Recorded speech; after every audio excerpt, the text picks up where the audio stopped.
So Mindy comes to us from California originally, where she got an undergraduate degree in economics at Santa Clara University. And then she followed up with a master's degree in applied statistics from Cal State East Bay. So please help me welcome Mindy Ngo.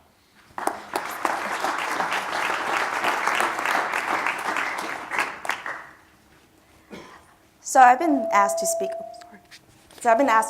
on multiple topics, how Bitcoin and cryptocurrency and blockchain are all integrated together. So before we start, I'm going to go through what is Bitcoin, what is blockchain technology, and ultimately how does that apply to you as a business. How I got introduced into the whole blockchain technology is when I was tasked to program a Bitcoin ATM. So that was about 4 or 5 years ago. So at that time I was thinking, well, what's a Bitcoin?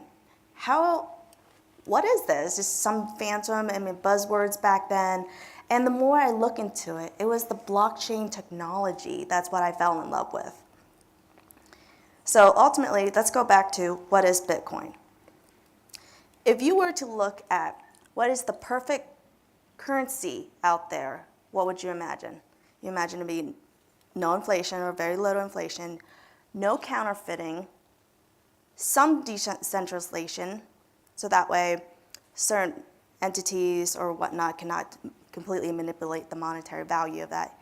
Easy to use, that's portable, transferable, reconcilable, some sort of ledger, as well as being traceable, how much and when, anonymity, low transaction fees, no chargebacks. So why is it that Bitcoin got so popular? It's because it's limited supply of 21 million coins. They can never duplicate it or counterfeit it, and we'll talk about blockchain and how that is integrated with that. Completely decentralized, there's no middleman. So if I were to send you a Bitcoin today, that's approximately about $4,000, no one has to know about it. It's just one interaction with me and you. Very easy to use and easily portable. I've been to 53 countries, and that's one of the ways I use Bitcoin is because a lot of the countries, like Australia, they use it as a legal tender over there. And another thing is, if you look at this, it's a QR code with corresponding address. There's nothing you can know about me besides a long string that corresponds with that. The only thing you can possibly do is send Bitcoins to me, so feel free to send any that you have. A blockchain ledger that verifies all the transaction. So if you can think about it this way, Microsoft invented what? Android. It's a platform, just like Apple invented iOS, Linux, Ubuntu, Red Hat, and so on. So what blockchain is Bitcoin is a technology. It's an iOS, it's an operating system for Bitcoin to use. It's a way for a transaction to get to one place to another. It's like the internet in the 90s. You can look up anything on the internet. You search anything. Well, when it comes to that, blockchain is for transactions. It's for financial, informational as well, and it's the most secure platform out there. So think about it this way. All those platforms, they currently use 256-bit encryption. What does that mean? That means it's 2 to the 32nd power. That means I can guess your password within 4 seconds if it's password 123 or testing 123. So to you, 4 billion tries is a lot. But right now, there is 1.96 gigaflops computing power out there. When 256-bit encryption came out, it was used by this. So imagine using this technology today. I mean, does anyone remotely have this type of desktop at home? No one. So with the technology that's existing, that are still using that, we see constantly that Target got hacked, where 110 million people got affected. Home Depot, Yahoo, eBay, T-Mobile, all these millions of data, of information is being hacked out there. It's all over, and we can access it. That's scary. Even the NSA, where National Security Association, that's a little embarrassing. and especially Equifax, 3 billion people affected still today, and so on. So that's what it's being based on. 4.2 billion tries to guess your password. What blockchain technology is, anybody can say that number? That's how many tries? It's 2,603 billion and so on, and growing because of the number of miners. You can ask me about mining operations later.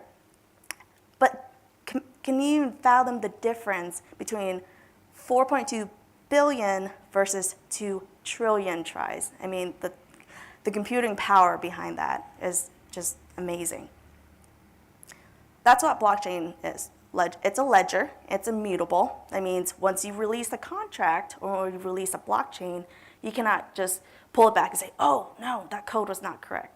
It has to be perfect. So again, why Bitcoin? It's traceable on the blockchain. So whenever I send you one transaction, people say, oh, when the Silk Road came out, all those issues with people transacting in Bitcoin, it's all illegal. Actually, every one of those is traceable. If you can attach an identity with that address, just like mine earlier up there, if you attach it to my identity, you know how many transactions I've done. However, there's some anonymity to that, as in, well, obviously, if you don't know that was mine, you don't know who it was. Low transaction fees. So one of the beauty of it, when I started doing a mining operation in Boise, I bought about $10,000 worth of these miners, and they're ASICs miners, and it was $10,000 had to be sent in China. So for the transaction and the time it would take for me to go wire that money over to China and all the issues and the fees associated with that, that'll be a lot, like 3-6%. Guess how much it cost me to send that $10,000 and they received it in 3 seconds? It was 8 cents to send that much money. There's no chargeback. Once it's sent, it's gone. So as a business, one of the things that you face is if you sell your laptop, it's $2,000, you ship it out, they received it and everything, they can still call up their credit card and say, hey, I never received it, I don't want it anymore. But if they don't send it back, you lost both $2,000 and a laptop. Those are some of the things that Bitcoin, I'm not saying it's something that you can use on a daily, but it's an alternative fiat. You can accept Bitcoin in your business as well. It's transferable to anyone and anywhere. As I mentioned before, so many countries use it as a legal tender, like Japan, thousands of merchants. It's a global payment network. Instead of going through over and over again all those, how much it is from US dollars to euro, and then having to pay the middleman in between, you just said, boop, there's your Bitcoin. It's free to join. So, common questions. Can I buy a fraction of a Bitcoin? Absolutely. It's actually a Satoshi. How can I spend or buy something with Bitcoin? There are 260,000 stores in Japan that accept it. There's just so many, endless. Even today, Overstock, Microsoft, Intuit, PayPal, all accept Bitcoin. BitPay is a Visa card that you can just transfer over your Bitcoin, and it locks in that rate. So it was kind of beautiful that last year when it hit 19,000, I just sent over half my Bitcoin over, locked in that rate. There's approximately $10,000 on my debit card. So Square added Bitcoin to it as well. If you are using Square right now in your business, technically you can't accept Bitcoin right now. As well as Starbucks. Who doesn't love Starbucks? So how are we utilizing? How can you as a business utilizing, and how is being used in the industry today? Banking is affected by organizations like Ripple or the Ripple blockchain. When every night the banks have to reconcile their books, typically it takes 24 hours. Ripple can do it in 3 seconds. That's how blockchain is revolutionizing the whole industry. In healthcare, it's something that's very important because in the dark web, they pay about $36 per record Why? Because they can use your identity to get medications, and that is multi-billion-dollar industry. And that's scary. That's your medical record that you own. However, with DentaCoin, a patient notory, for example, if your doctor wants your confirmation to say, I will send your file to another doctor, typically they should go through you and ask you for your permission or whatnot. They can just send it over. But with this, before they can send it over, they ask you through the blockchain a confirmation. All you have to do is confirm it and send it back. It's within a matter of seconds. And it's confirmed, you acknowledge that it can be sent to another institution. And education. I can say I graduated Yale, Harvard, and all the other universities all in 1 year. Who's to know unless you're going to look me up?